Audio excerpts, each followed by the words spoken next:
Dude, this game is pretty tactical and it's called Ready or Not. The big question is, after we received a lot of content in January, are you ready to start with Ready or Not? That's the topic of today's video. Is it worth to start? Let's march to the start of the video and let's go. Dear comrades, Ivan the German is back, glad to have you here, and in today's video I want to keep it pretty simple.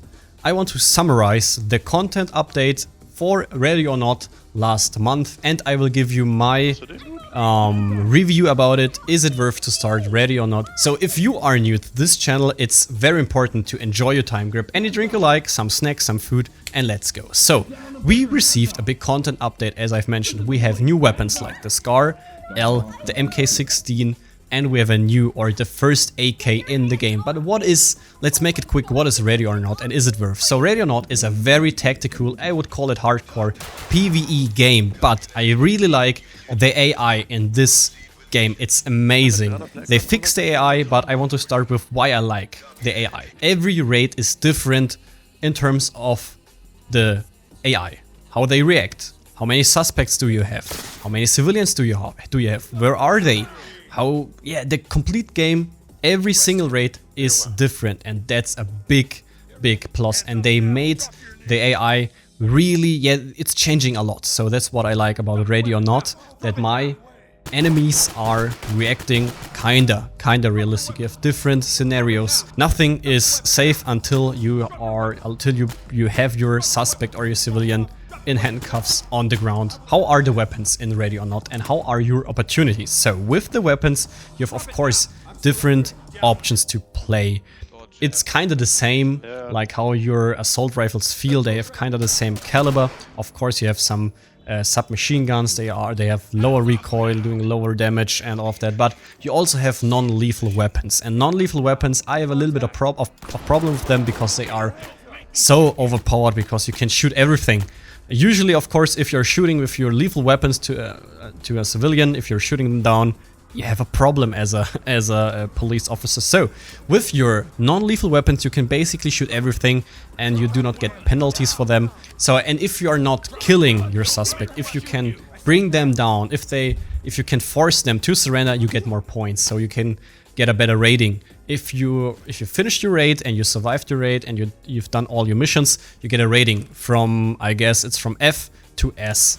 And if you are doing non-lethal raids and you did everything perfectly, you get a S rating. So, but as I said, non-lethal weapons, especially the pepper gun, it's basically all power because you can shoot everything, even civilians. You do not get any penalty. So speaking of that, good game. I like the game. I like how the game looks. I like how your model is moving, how everything is moving, because it looks kind of realistic. You have different options, from being loud with C4, breaching shotguns, door ramps. Everything feels nice. Of course, you can be quietly doing everything pretty smooth, pretty silently. It's also very nice, and in some missions you have to do that. Speaking of missions, you have a variety of maps and missions.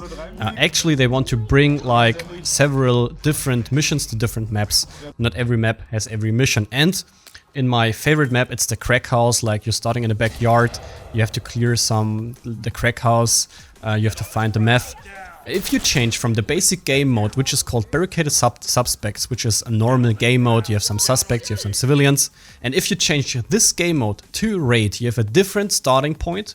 Your enemies are much more difficult, and the map is actually different, because like in the barricaded suspect game mode, like the windows have like barricades and all of that.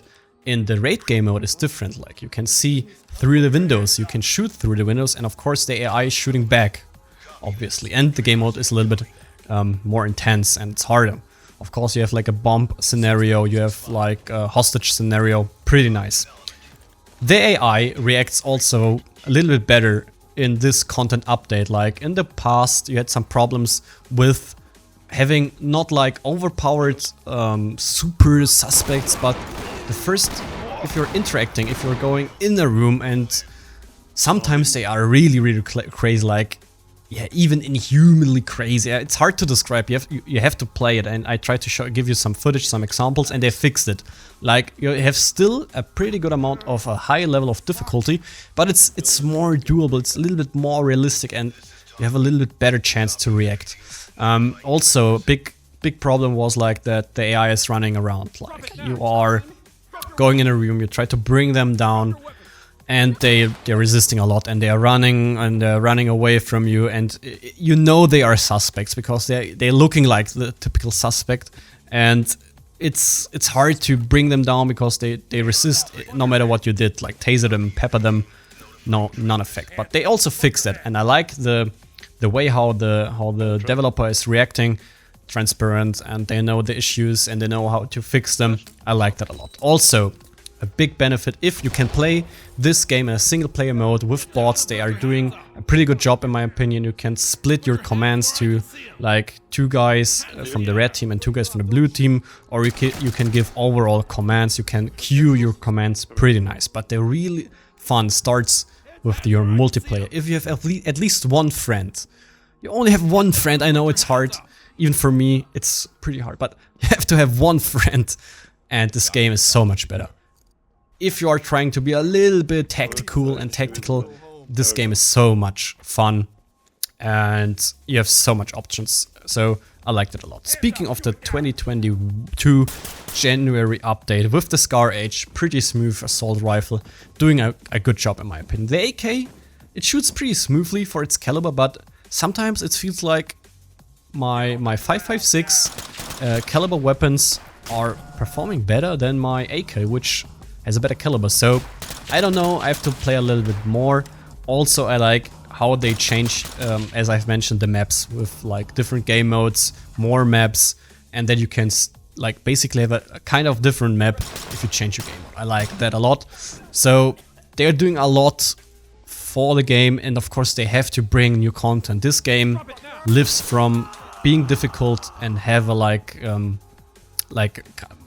to change the player base and to bring new factors to the game. That's very important, I guess. Otherwise, I think could get boring quite easily. But again, this game is, it's newer, has a lot of potential, and it's not like you have to sweat all night long to play this game. It's like you can play tactical with your friends, and every raid is basically different. So, what do I think? Is it worth to start? It's definitely worth.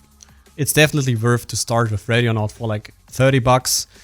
Maybe it's on sale sometimes, but I wouldn't wait. This game is pretty good state of the game, and it makes a lot of fun. Again, if you have some friends playing Ready or Not, it's a lot of fun. If you are you can play completely single without bots. You can put him somewhere, and it's a challenge for yourself. So that's all about Ready or Not. Of course, I will show you some ways how to be a little more tactical, how to react and play with your friends. That's a really good game to show you some tactical tips and tricks and some tutorials about weapons. Right now I'm really interested about your feedback for Ready or Not and for this video. Do you like it? Do you want to see more?